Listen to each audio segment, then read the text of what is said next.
Hey everybody, Shane here, Shoebox Legends. Thanks for joining me today for the latest update on a project that you may have forgotten about, and I could certainly forgive you as I didn't touch on this at all in the month of July, and that is my 50 for 2023 project.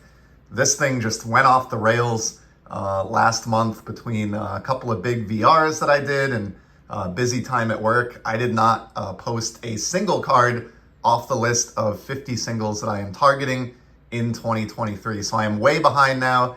And when we last left off, it was early June when I showed this really nice T206 Hal Chase that I had picked up. And so weeks later, we're going to get back on track today with two more off the list, one from the realm of baseball and one from the realm of hockey. And we're going to start with the hockey card first. And the item that I had on the list was just any playing era Gordie Howe card. He is, of course, the one of the all-time greats, top 5 player in league history on anyone's list, and played from the early 50s at least, or had cards from the early 50s all the way through the late 1970s. So a pretty wide window to choose from, although many of his early cards are expensive. But I found this one, and it was available at a discount due to the low grade, but it met my criteria of high eye appeal. Check this baby out. 1967 Topps Gordie Howe. Love the design in 67 with that cartoon background and the bright blue, and then you have the yellow nameplate here with position and team name. Of course, Gordie, longtime Red Wings player for multiple decades before he transitioned to the WHA in the 1970s, and then finished out his career with the Hartford Whalers, my hometown Hartford Whalers. But look at this card. This is just an example of what I'm always shooting for. Low grade, high eye appeal. Like, check out the centering on this 1967 card. I don't know why this got a 3. We'll try to look at it here. I don't know if there's any wrinkles or creases. I don't see anything. Surface looks really, really clean. I love the image. The colors are vibrant. Take a look at the back here. Looks pretty good as well. I would buy nothing but PSA 3s for my vintage hockey cards if they all looked like this. And it looks like, I think the culprit for the grade here is this upper right corner. You can see it's pretty worn, a little bit beat, but it's all there. Centering is good on the back as well. No paper loss. And again, we're talking, this is a card now, 1967, over 55 years old, and one of the greatest players ever to lace up skates, playing era card in that kind of shape with that kind of centering.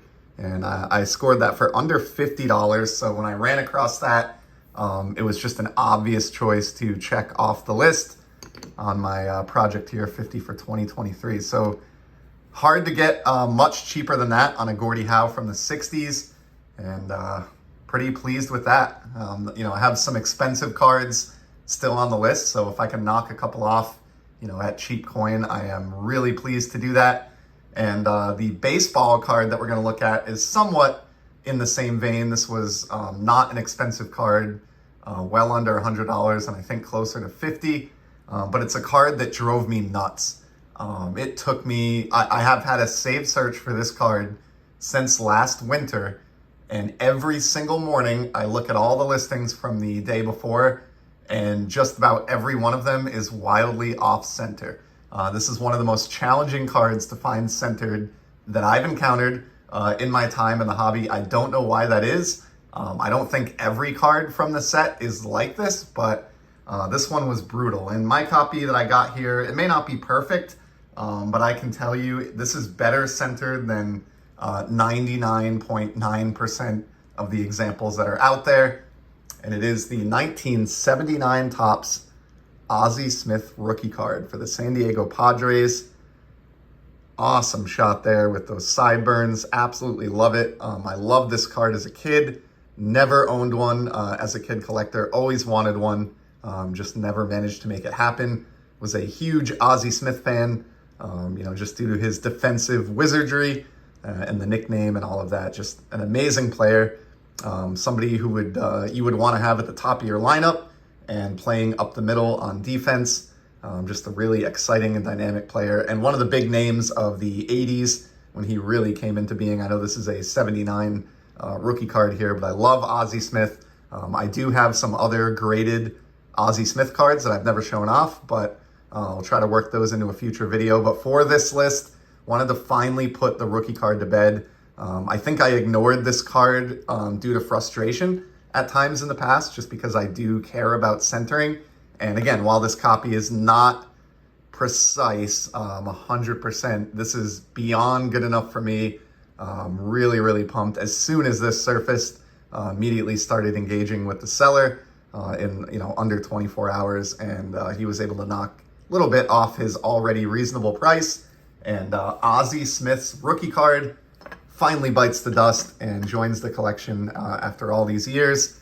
My childhood self would be so pumped with that one. And we're somewhat back on track now overall with the 50 for 2023 project. These two additions today, the 67 Gordie Howe and the 79 Ozzie Smith, two Hall of Famers, take us up to 23 cards down, 27 to go. I think I'm caught up in terms of I don't have anything here that I haven't shown yet.